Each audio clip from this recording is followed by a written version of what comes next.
పవిత్రమైన దృష్టి కలిగి ఆరాధించాలని దేవుని వాక్యం మనకు సెలవిస్తాం. దావీదు గారు మీరు అనొచ్చు, పాపము చేశారు కదా, ఆ యొక్క కంటి చూపు ద్వారానే తన జీవితంలో పాపం వచ్చింది కదా, బెత్షెబాతో ఆ చూపు ద్వారానే పాపం చేయగలిగాడు కదా అని ఇలా అనేక రకమైన ప్రశ్నలు మనకు రావచ్చు.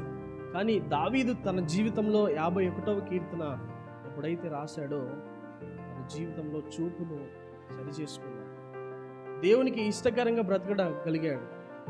ఈరోజు దావీదు లాంటి మనసు మనం కలిగి ఉండాలి. ప్రపంచంలోని మంచి నాలెడ్జ్ కలిగిన రాజుగా ఎవరు పిలువబడ్డారంటే దావీదు.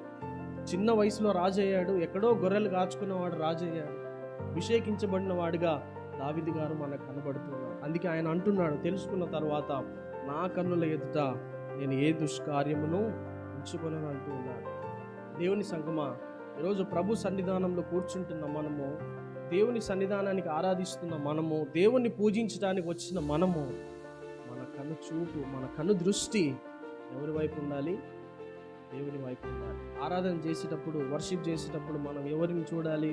కళ్ళు మూసుకుంటే దేవుడు కనబడతాడు, కళ్ళు తెరిస్తే నేను కనబడతాను, లేదా మీ పక్కన ఉన్న వారు కనబడతారు.